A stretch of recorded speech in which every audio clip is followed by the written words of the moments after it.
제가 첫 시간으로 먼저 좀 마술을 좀 보여드리고자 합니다. 네. 점이 이제 하나인데요. 보통 이 주사위를 던지면 주사위 양면이 몇인 줄 아십니까? 더해서 7?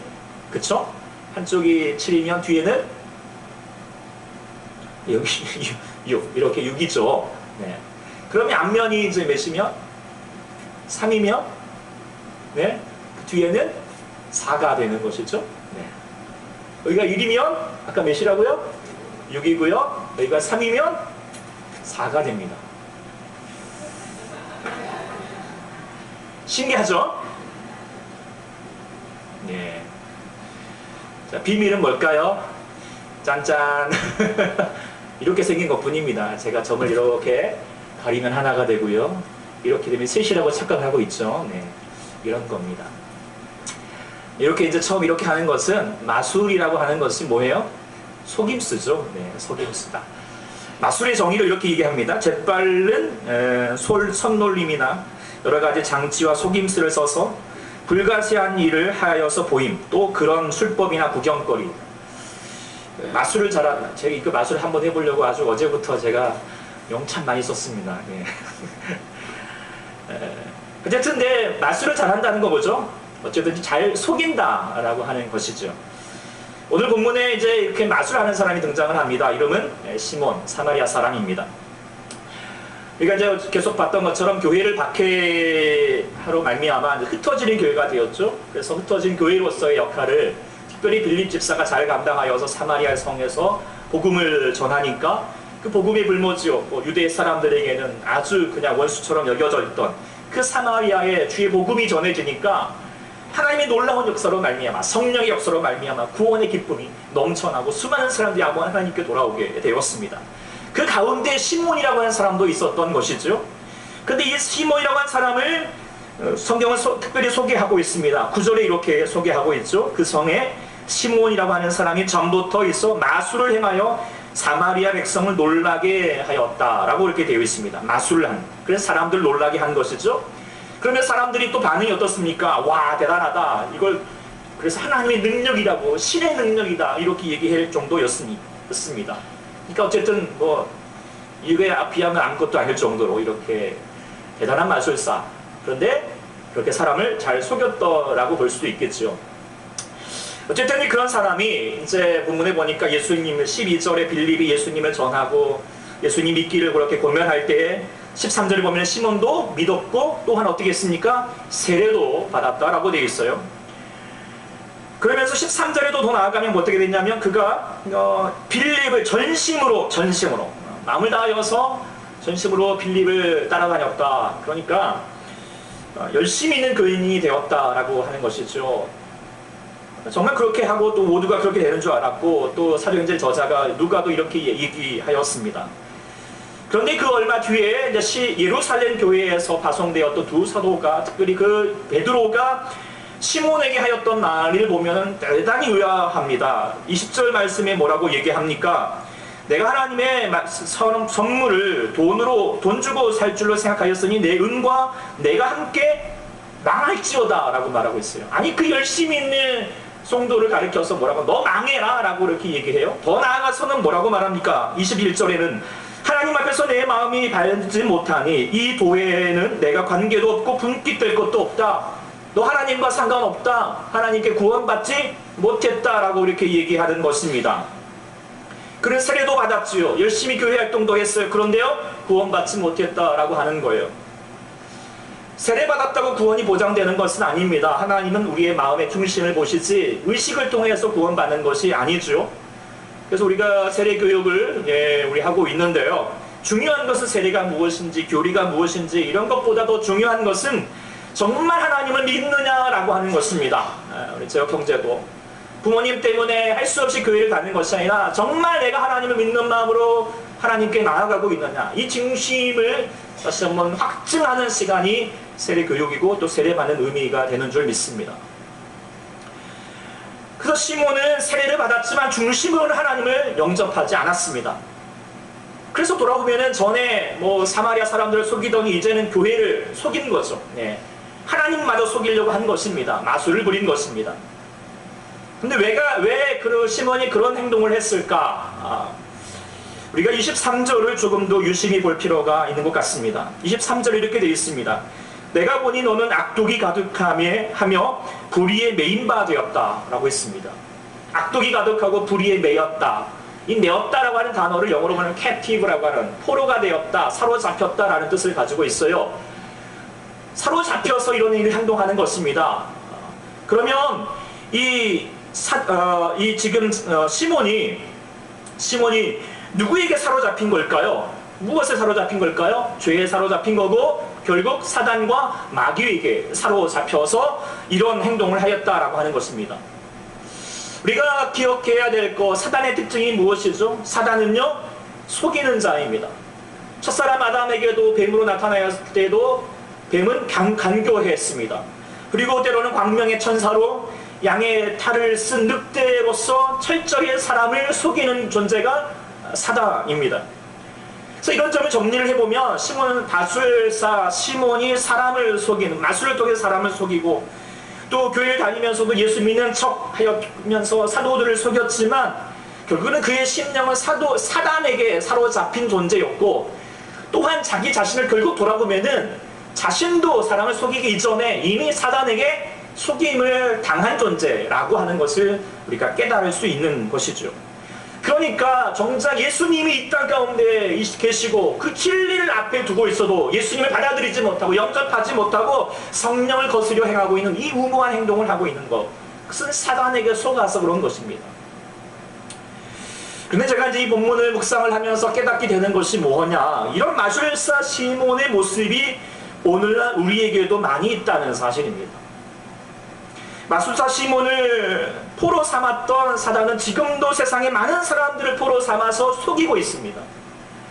사람들에게 마술을 부리고 있는 것이죠. 더 심각한 것은 교회 다닌다는 사람도 그렇게 속고 있습니다. 그래서 우리가 이것을 깨닫지 못한다면 우리가 시몬처럼 아무리 세례를 받고 교회 활동을 열심히 한다 하여도 망할 수밖에 없게 되고 구원받지 못할 수도 있다라고 하는 것이죠. 그래서 우리가 그 심각성을 알아야 합니다. 우리도 속고 있는지 아닌지. 그렇다면 시몬이 속았고 지금의 세상이 속고 있는 사단의 마술은 무엇인가? 본문을 통하여서 좀 두 가지 마술, 그 두 가지의 내용을 좀 이렇게 생각해 보고자 합니다. 첫 번째는 무엇이냐면 큰 자가 되어야 한다라고 하는 것입니다. 오늘 본문 9절에 보면은 시몬을 소개할 때 뭐라고 얘기합니까? 사마리아 사람들을, 백성들을 놀라게 하니 자칭 큰 자라 하였다라고 되어 있습니다. 큰 자라. 그리고 또 10절에 더 나아가서 낮은 사람부터 높은 사람까지 다 따르며 이르되 이 사람은 뭐라고 했죠? 크다라고 그렇게 얘기해주고 있어요. 그러니까 자칭 큰 자고 타칭 큰 자인 것입니다. 왜 그렇게 그가 큰 자가 되었을까요? 그건 간단합니다. 그가 큰 자가 되고 싶은 거죠. 그것이 자신의 소망이었습니다. 마술을 하는 것도, 사람들이 그래서 놀라게 하는 것도, 그래서 박수를 받고 싶고 하는 것도, 우러러보게 되는 것도 뭐예요? 자신이 큰 자라고 하는 것을 나타내기 위함이죠. 그래서 그가 세례를 받고 교회의 위론이 되고자 한 것도 목적은 하나입니다. 큰 자가 되기 위한 것이죠. 왜냐하면 6절 이하에 보니까 빌립이 복음을 전할 때 대단한 표적들이 일어났습니다. 심지어는 귀신들이 크게 소리 지르면서 떠나가고 중풍병자와 못 걷는 사람도 고침을 받아서 막 나는 거예요. 대단한 표적이 일어나게 된 거죠. 대단한 놀라운 일입니다. 자, 그러니까 나도 저렇게 예수 믿으면 빌립처럼 대단한 일을 행할 수 있을 것 같아서 지금보다도, 마술보다도 더 큰 일을, 큰 자가 될 수 있겠다라고 하는 그 믿음을 가져서 세례를 받고 교인이 되고자 했던 것입니다. 그 증거가 19절에 나타납니다. 성령을 구할 때에도 그 목적을 이렇게 말합니다. 19절에 같이 한번 읽어보겠습니다. 시작. 이 권능을 내게도 주어 누구든지 내가 안수하는 사람은 성령을 받게 하여 주소서. 이 말 가운데 중심이 무엇에 있습니까? 내게도 주어서 내가 안수하는 사람, 철저히 자신을 강조합니다. 즉 시몬은 수단과 방법을 가리지 않고 자신이 하는 존재를 부각시켜서 다른 사람보다도 큰 자가 되기를 원했습니다. 큰 자가 되어야지 성공한 인생이고 사람들에게도, 하나님께도 또한 인정받을 줄 아는 것이죠. 그런데 이런 것이 바로 사단이 시몬을 속이고 있는 바입니다.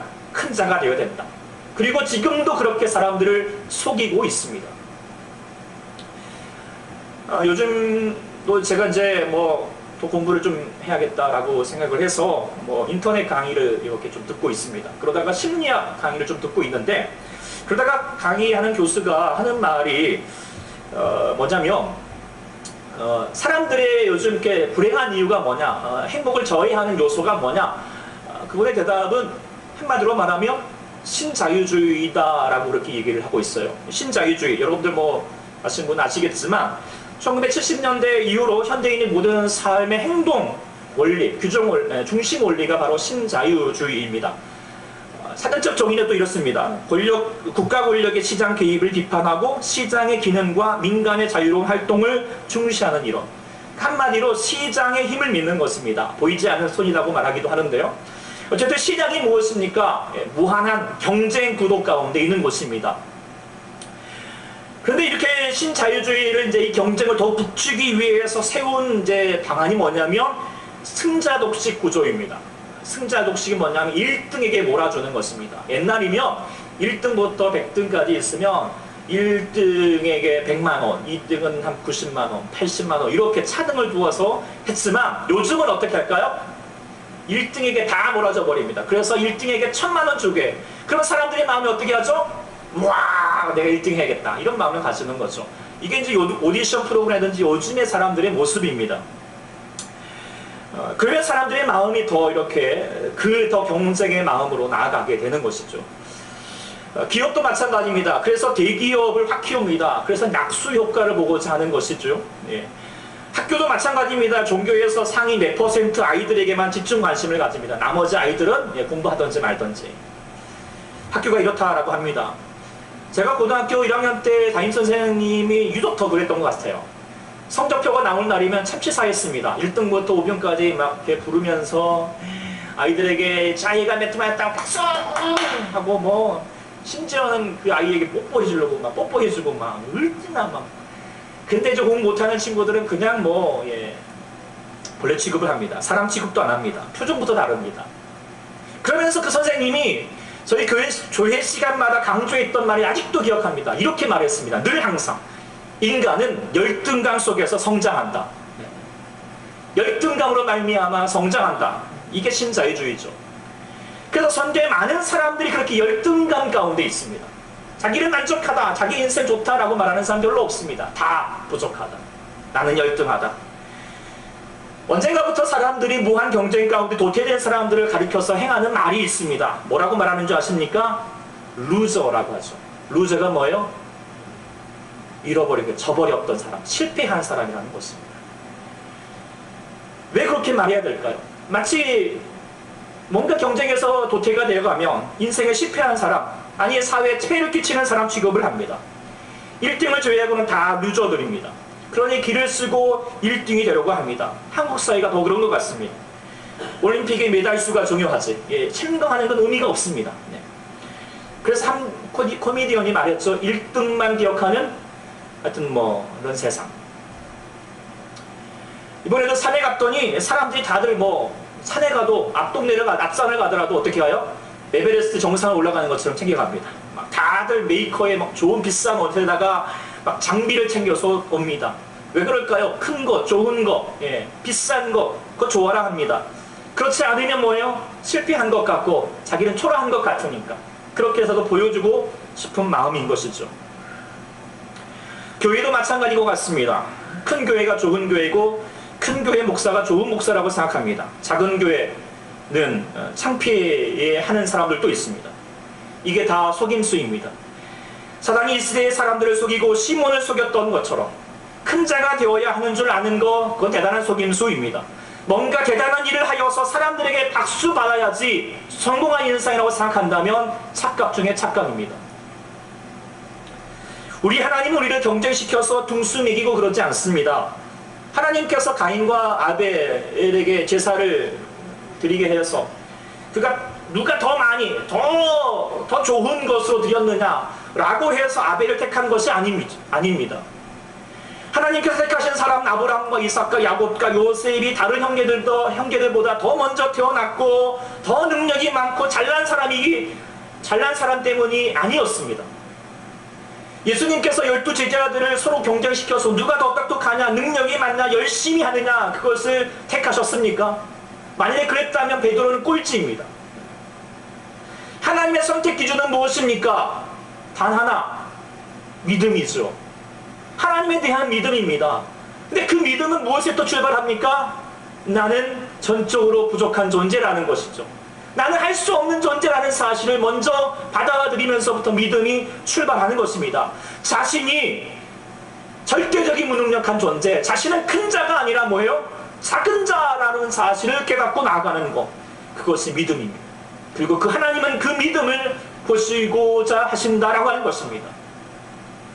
기독교의 큰 인물이었던 사도 바울이 그가 예수님을 만나기 전에는 뭐라고 불렀습니까? 사울이라고 불렀습니다. 사울의 뜻이 무엇입니까? 큰 자라는 의미를 가지고 있습니다. 그러나 하나님의 은혜를 깨닫고 나니 그가 바울이라고 이름을 바꿨습니다. 왜 그랬습니까? 바울의 뜻이 무엇입니까? 작은 자라고 했습니다. 그래서 고린도전서 15장에 보면 나는 모든 사도들보다 더욱 작은 자라고 얘기를 하고 있습니다. 그러면서 자신의 약함을 자랑한다 라고 얘기했습니다. 나의 약함을 부끄러워하지 않습니다. 그런데 많은 사람들이 예수님 만나는 사람마저도 자신의 약함을 부끄러워합니다. 왜요? 세상이 부끄러운게 여기니까. 자신의 지식의 정도와 재산의 정도와 직위의 정도를 가지고 자신의 크고 자금을 가늠합니다. 남들보다 아직 부족하다 하면, 여전히 좀 부족한 것 같으면 자신이 실패한 인생인 줄 압니다. 하나님께 복을 못 받은 줄 아는 것입니다. 왜 그렇습니까? 세상의 소금에 속인 것입니다. 사단의 마술에 속는 것이죠.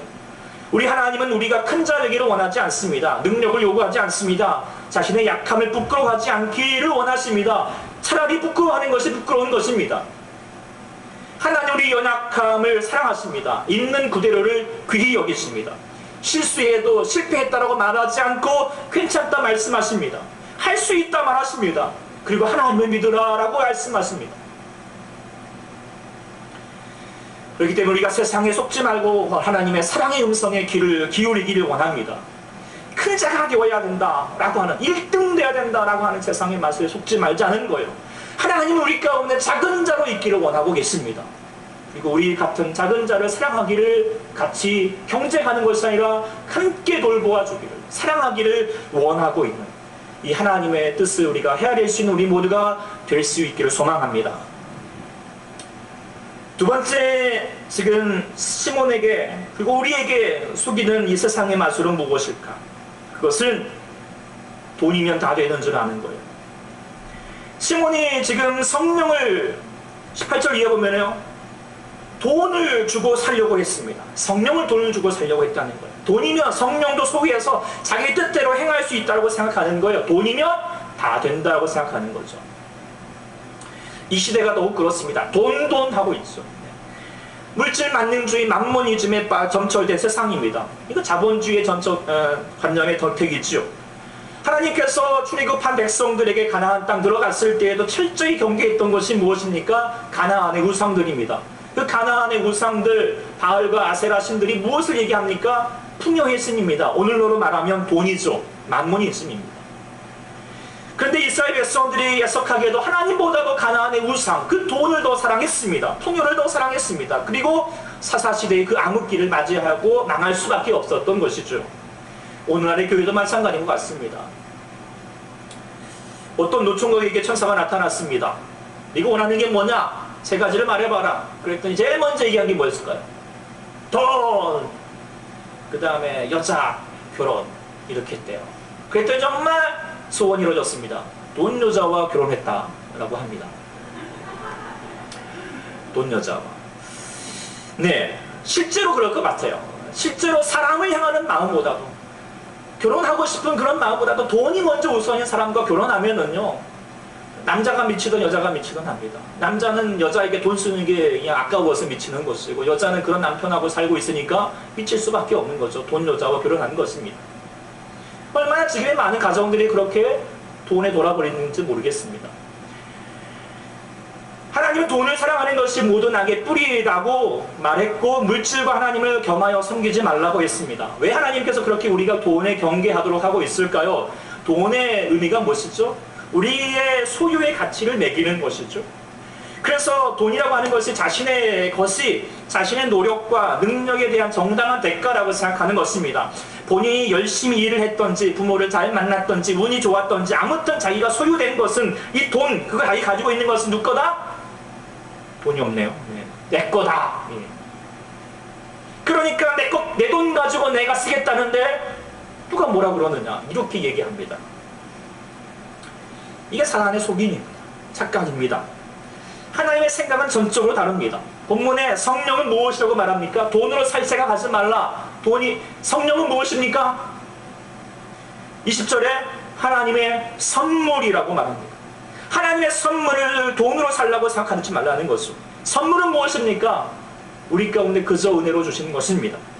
우리의 노력과 대가, 능력의 대가로 얻어지는 것이 아니라 전적으로 뭐예요? 하나님의 은혜로 여겨 주어진 것입니다.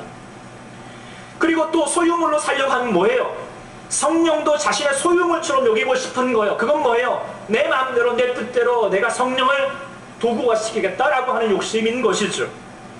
그런데 우리가 하나님 앞에 나아가는 존재는 뭐예요? 그 반대가 되어야 되잖아요. 내가 성령의 소유가 되어서 내 뜻대로가 아니라 성령님께서 원하시는 대로, 성령님께서 하시는 대로 우리가 살아가는 삶이 더 복된 삶임을 깨닫는 것입니다.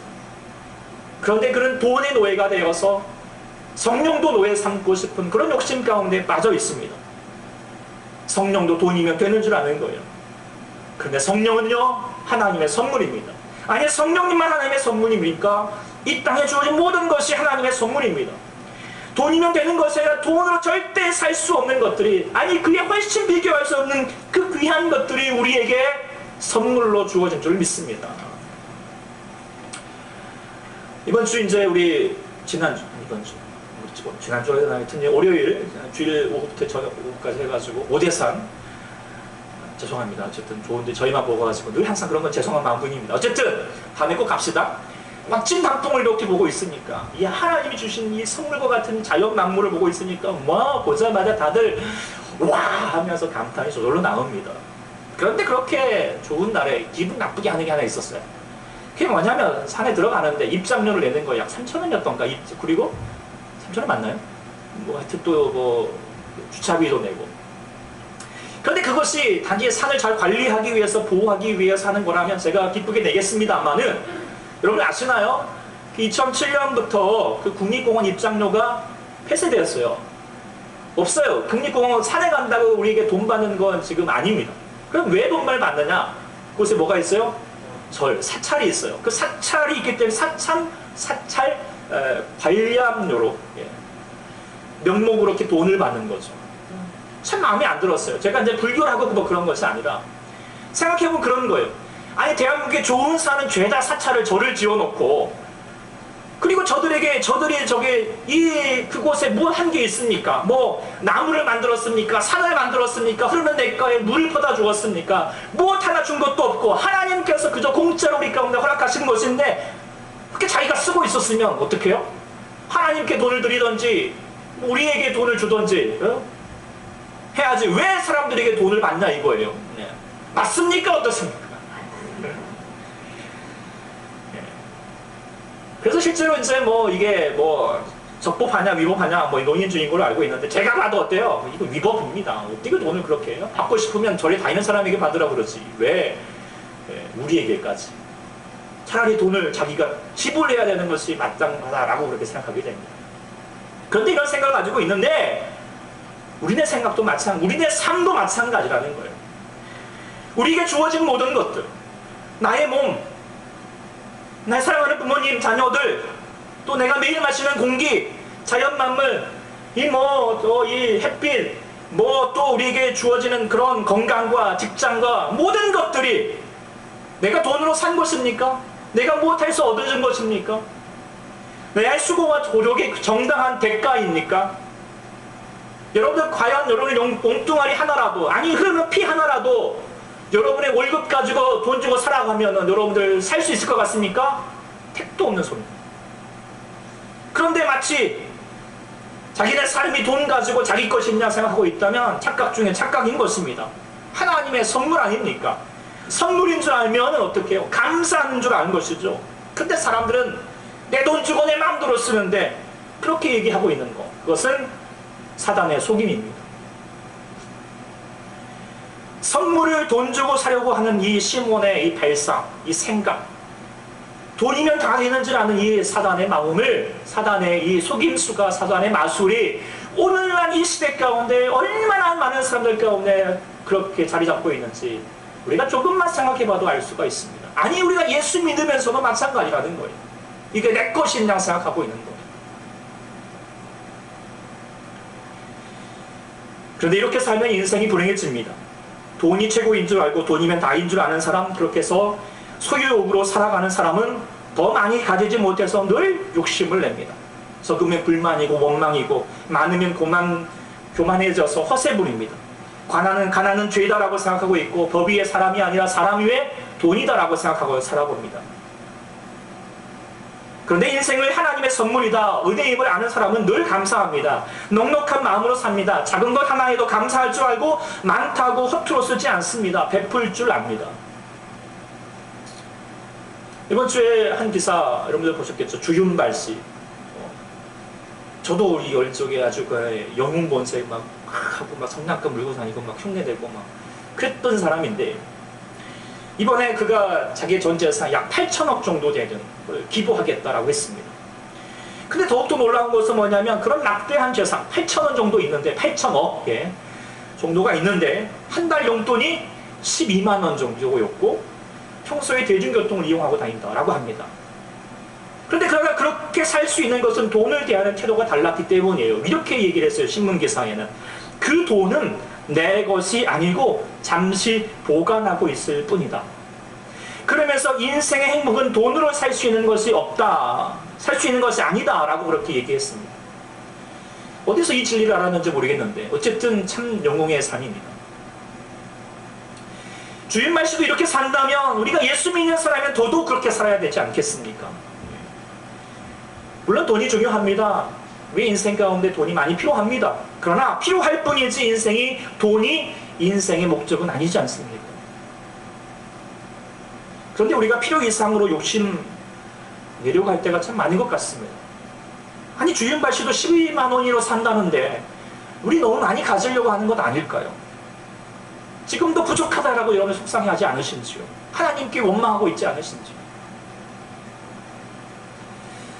이번 주에 제가 케냐 선교지로부터 좋은 귀한 소식을 들었습니다. 우리 교회를 통해서 케냐의 마사이 시골 지역에 한 초등학교를 이제 한번 소개해 드린 적이 있는데 건립하게 되었습니다. 물론 저희 교회 돈은 아니고 저희 아는 그 사업가가 이렇게 사업하는 돈을 가지고 좋은 선교지에 썼으면 좋겠다 해가지고 저희 교회 명의로 이제 그 초등학교를 짓게 되었습니다. 그리고 완공하게 되었어요, 이번에 얼마 전에.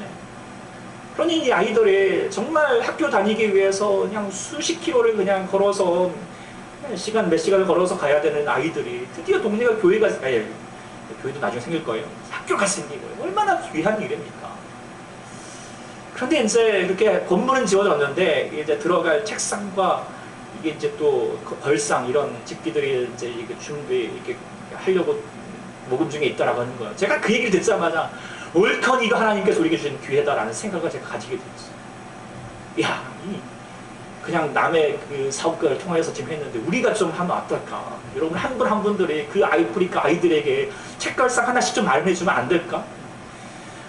물론 부족함도 있겠지만 하나님께서 우리에게 주신 거 뭐 한 달에 12만 원 정도 산다는데 어쨌든 다음 주에 제가 회의해가지고 더 말씀을 드리겠지만 인생은 우리 인생의 목적, 돈은 인생의 목적이 아닙니다.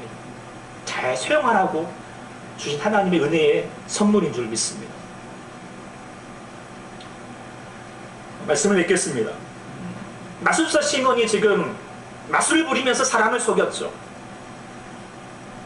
그런데 돌아보니까 뭐예요? 정작 자기가 사단에게 속고 살고 있는 거죠. 크게 살아, 큰 자가 아니야 된다, 돈이면 된다, 이렇게 나가고 있습니다. 마술을 통해서 이제 제가 뭐 이렇게 점 하나 이렇게 점에 대해서 얘기를 했지만 여러분들 그 점에 관한 노래 기억나는 거 있으세요? 님이라는 글자에 점 하나를 찍으면 남이 되어버리는 장난 같은 인생사, 이렇게 얘기를 합니다. 도대체 그 점이 뭘까요? 이 점이 님에서 남으로 바뀌어버리게 하는 이 점이 뭘까요? 돈입니다. 다 물질이죠. 더 커야 되고, 내가 더 커져야 되고, 내가 인정받아야 되고, 내가 더 많이 가져야 된다라고 하는 그 속임수 때문에 서로의 님이 남이 되어버린 세상 가운데 살고 있습니다.